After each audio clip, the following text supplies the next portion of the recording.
ये है खबरों की खबर और आप देख रहे हैं खबरों की खबर टीवी। हम तुम्हारे साथ हैं।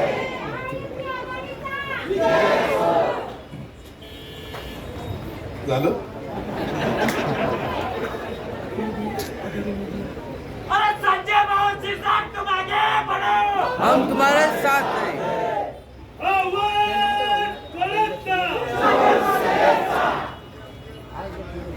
छत्रपती शिवप्रभूंना विनम्र अभिवादन करून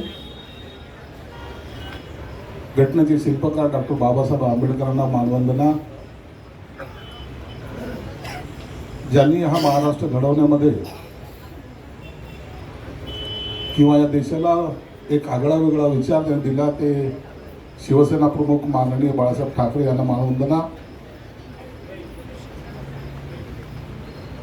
महाराष्ट्राच्या भूमीमध्ये जे अनेक महापुरुष झाले, प्रत्येक समाजाला वेगवेगळ्या दिशा द्यायचं काम ज्यांनी केलं ते सर्व महापुरुषांना विनम्र अभिवादन करतो. आजच्या या महायुतीच्या कार्यालयाच्या उद्घाटनाप्रसंगी आत्ताच जे आपल्या स्टार्टिंगला ज्यांनी मनोदय त्यांचा व्यक्त केला ते असे मेनन साहेब, आमचे शिरीष बोराळकरजी, जालेंद्रजी सेंडगे, राजेंद्रजी जंजाळ,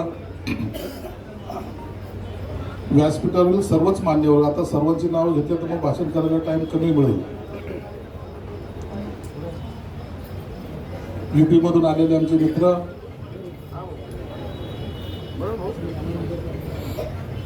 आज कार्यालयाचं उद्घाटन होतं.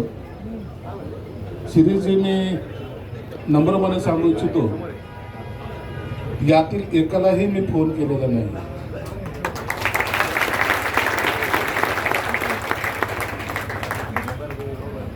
माझा एकही मेसेज कुणाकडे गेलेला नाही. पक्षाच्या दृष्टिकोनातून जे गेले असेल ते मेसेज गेलेले.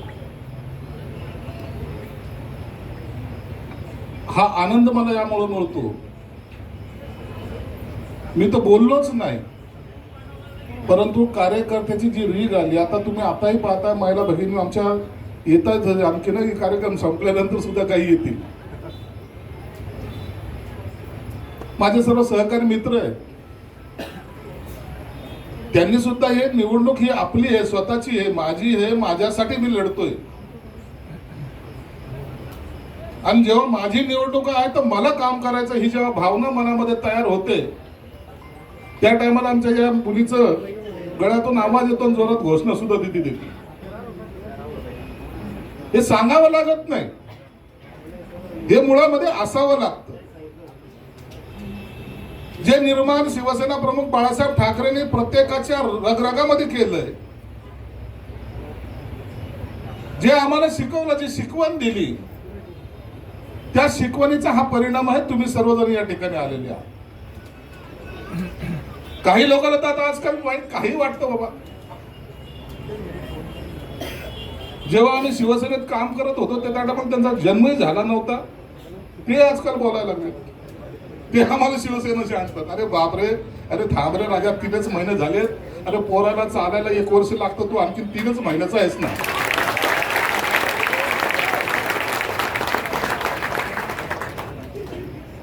कसं सांभाळलं तुम्ही लोकांनी, देव जाणे.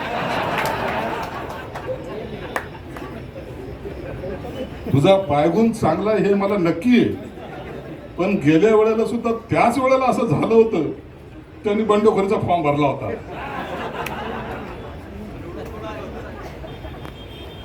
आणि म्हणून मला निवडणुकीमध्ये एक प्रकार घडतात, मला त्याची चिंताच नाहीये.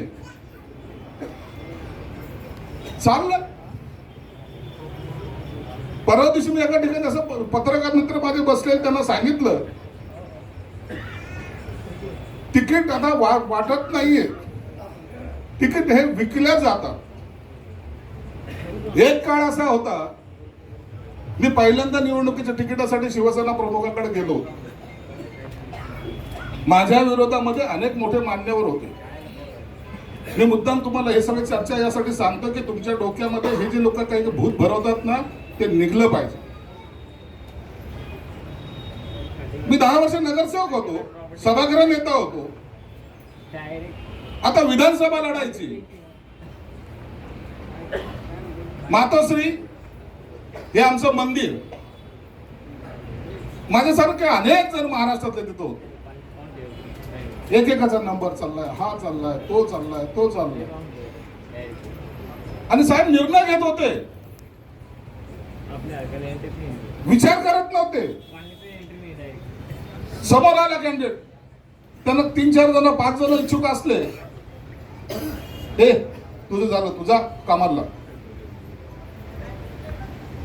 आम्हाला कधी कधी प्रश्न पडायचा का शिवसेना प्रमुखाच्या नावा डोक्यामध्ये आपलं नाव राहील का नाही राहील.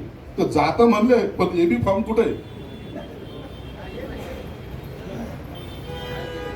एका मिनिटात निर्णय, सेकंदात निर्णय. माझ्या वेळेला सुद्धा 3-4 जण मोठाले मान्यवर आले होते. त्याच्यामध्ये तर असा एक जण होता, भुजबळ जेव्हा सोडून गेले त्या टायमाला भुजबळांनी एक केस टाकली होती शिवसेना प्रमुखांच्या विरोधात, आणि जी ज्या न्यायालयात ती केस चालत होती त्या न्यायालयातला जज कांबळे नावाचा जज होता. आता भुजबळांनी टाकलेली केस, बसलेले कांबळे, मग आता शिवसेना प्रमुखाला अटक, असं सगळं गणित मांडून ठेवलं. कांबळे जेबीम जज आहे, आता तो काय आता शिवसेना प्रमुखाला सोडणार नाही. आणि त्या कांबळे जजनी सगळ्याच्या डोक्यात टेन्शन काय होईल, शिवसेना प्रमुखाला अटक होईल की काय. त्या कांबळे जजनी एका मिनिटामध्ये त्यांनी केलेली जी अपील होती 1 मिनिटात फेटाळलं आणि सांगितलं का काय नाही, शिवसेना प्रमुखाला अटक होणार नाही. ते तिकीट मागायला माझ्या लिस्टमध्ये रिटायर झाले होते थोड्या दिवसात, ते तिकीट मागत होते. आता किती मोठा पेच असं. हे बिडबार पाहिजे सुरडकरांच्या नावावर आहे. सुधाकर नगर आयजी सुरडकर तिकीट मागायला, गंगाधर गाडे साहेब तिकीट मागायला, आणि मी हे आपला असा अवतार. आता ह्यांच्या बरोबर आता आपण टिकणार आहे. पण जेव्हा माझा नंबर आला ना, संजय तुला काय विचारायचं रे, अरे पक्षासाठी तुम्ही केलेलं आंदोलन मी पाहिलेले रे, अरे मी तुम्हाला सांभाळलेले रे, तुमच्यावर झालेले जे काही केसेस आहेत त्या सगळ्या हँडल करायला मी मुंबई वकील पाठवलंय रे. तुम्हाला आता शिवसेना शिकवायची का, तुम्हाला शिवसेनेचं विचारायचं का. जा तुझं तिकीट फायनल झालं, सांगणार आहे शिवसेना. आता कोण कुणाच्या मानगुटावर बसतोय माहित नाही. यो त्याचा माणूस, तो त्याचा माणूस, जो देगा उसको मिलेगा. आणि ते आम्हाला निष्ठा शिकवायला चालली. किती घटना कशी बघा, ते लोक आता सांगतात शिवसेना कशी पाहिजे. एक ते शिवसेना प्रमुख ज्यांचं आम्ही मरेपर्यंत, अरे सत्ता असो का नसो, ते आमचे दैवतच.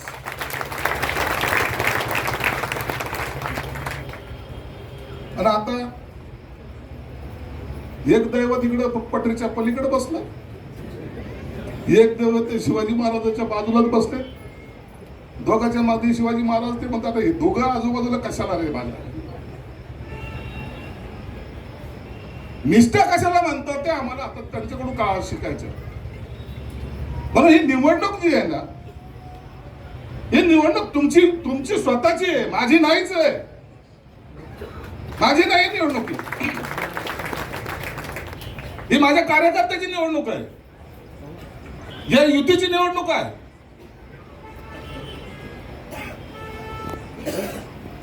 सोशल मीडियावर चालले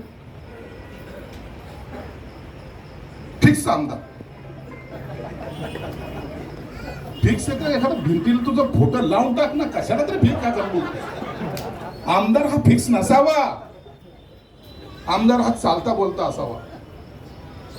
आमदार एकमेकाच्या दुःखामध्ये सामील होणारा असावा. आमदार एकमेकाच्या कुटुंबामध्ये मिक्स होणारा असावा. फिक्स आमदार. म्हणून ते आता गेलेत ना ते मेनन, या माणसाला तुम्ही आता पाहिलं असेल कोण आपल्याला आलं की ऐसे लेके झेड तक बोला. सगळ्या गोष्टीचा त्यांनी अभ्यास केला.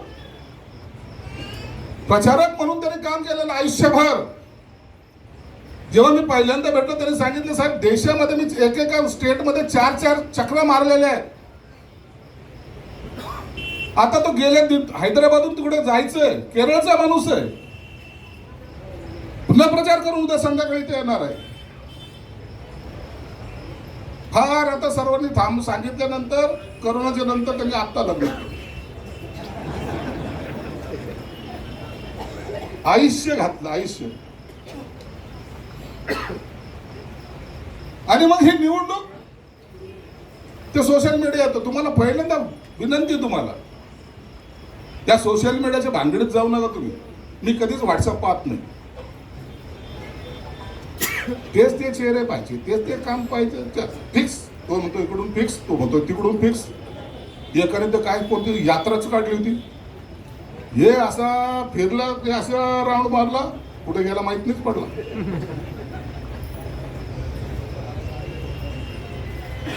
काय जनसंवाद यात्रा काढली.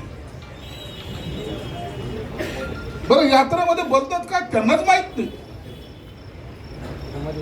अरे भर ना, जनतेच्या दरबारात जाणार आणि आम्ही पाहणार.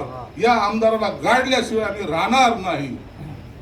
गद्दाराला त्याची जागा दाखवल्याशिवाय आम्ही राहणार नाही. गद्दार आम्ही कसं सहन केलं देव जाणे. आमच्याकडे तर नाही होत. जो करणे का डंके की चोट पे, मागा पुढे नाही पाहायचं.